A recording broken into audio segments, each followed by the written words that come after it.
BBC One and in high definition on BBC One HD. Panorama. Hello, I'm Jeremy Vine and this is Panorama. Tonight, what some Muslim children are learning here in Britain. That the Jews, they look like monkeys and pigs. Jews look like monkeys and pigs. Yeah. The Saudi textbooks for children that show how a thief's hands and feet are chopped off. The schools with connections to fundamentalism. Birthdays, all practices of the disbelievers and immoral people. This is what I call fundamentalism, reading scripture out of context. And the worrying gaps in the school inspection system. I'm clear that we cannot have anti-Semitic material of any kind being used in English schools.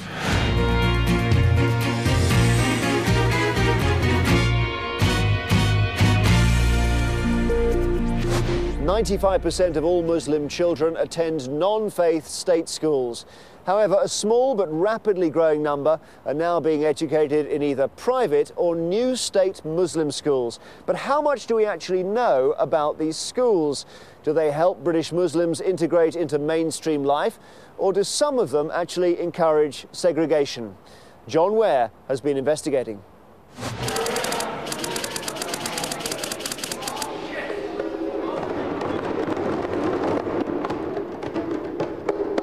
This is Al Furqan School in Birmingham, the first Muslim state primary in Britain. Al Furqan also has a private secondary school. In both schools, there's a genuine sense of respect for other faiths and cultures. We're here to provide young people with education which prepares them for society, tomorrow's society, in which they can contribute positively. There are around 30,000 schools in Britain. Roughly a third have a link to faith. Just 160 are, like Al Furqan, Muslim faith schools, double the number a decade ago.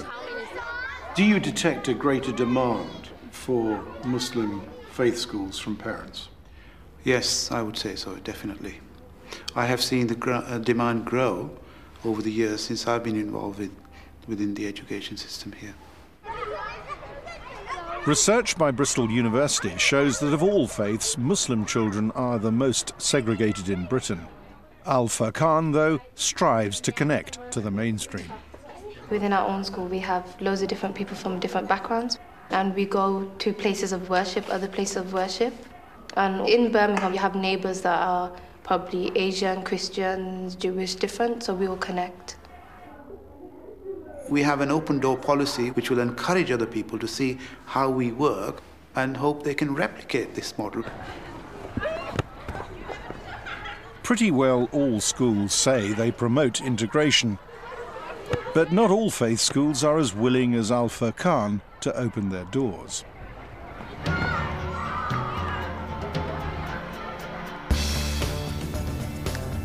So we searched the internet for evidence about how schools of all faiths approached integration.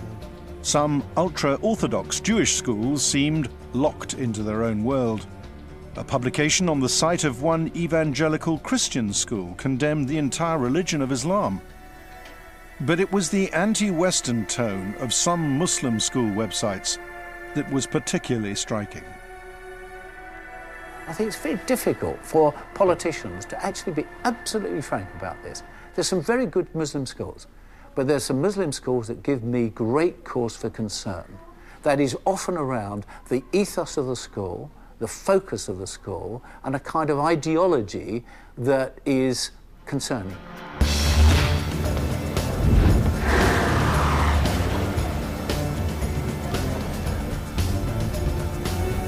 I've come to Leicester, one of the oldest Asian communities in Britain.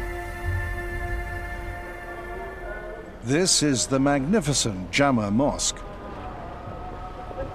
Founded in 1977, over the last 3 decades, the mosque has established several institutions. Next door is a private girls' secondary school. From age 11, the niqab is a compulsory part of the uniform. Across the street is another service provided in conjunction with the mosque. It offers religious rulings or fatwas for Muslims wanting to know what is and is not permissible in Islam. Some of the answers are pretty hard line. a female is encouraged to remain within the confines of her home as much as possible. She should not come out of the home without need and necessity.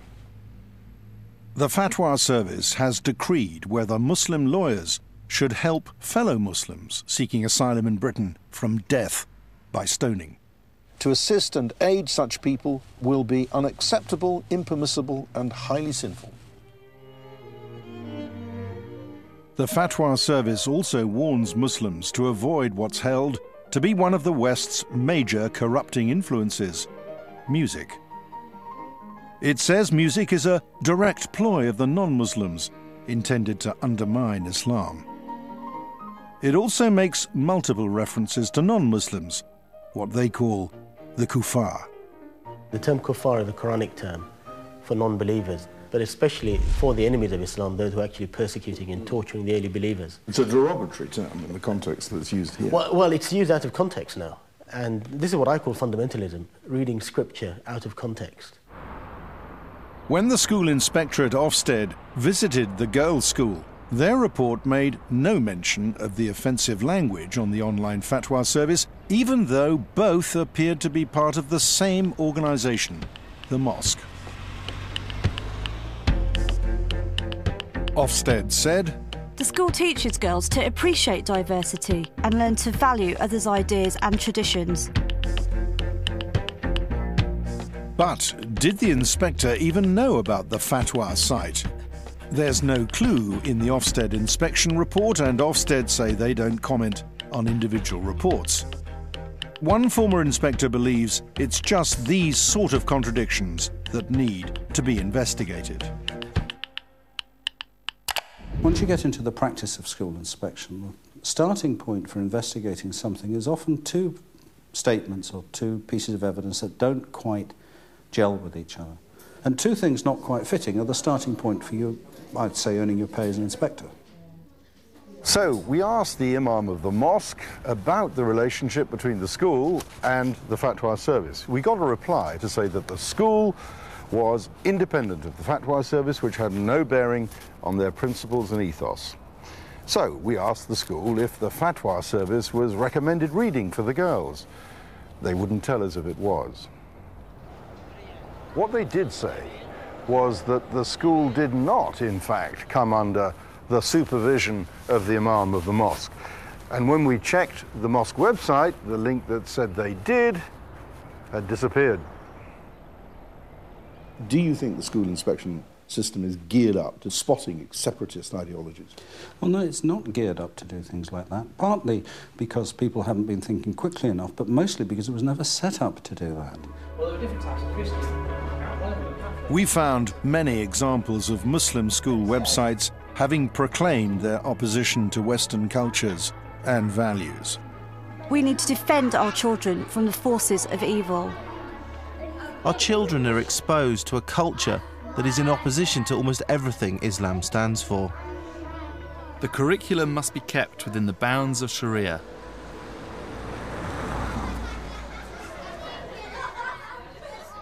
Even celebrating birthdays is condemned on websites some schools recommend. Boys and girls playing games together and blowing out candles is described as a major sin. Birthdays, it should be remembered, are the practices of disbelievers and immoral people. Some of the sternest warnings came from websites recommended by some Muslim seminaries, the schools training the next generation of British imams. The websites say it's forbidden to watch films or television. They also say that non-Muslims should be forced to walk on the side if they're met on a pathway, and that to preserve Muslim modesty, places like swimming pools are to be avoided. They are in these schools from the age of, say, 13 or 14 for 6 years. They don't interact with people who are not Muslim, they don't interact with the opposite sex, they don't learn all the ingredients of the Western world. So it's very easy, again, for them to read the medieval texts, you know, which were written at a time when Islam was under attack, and say, well, non-believers are our enemies, and we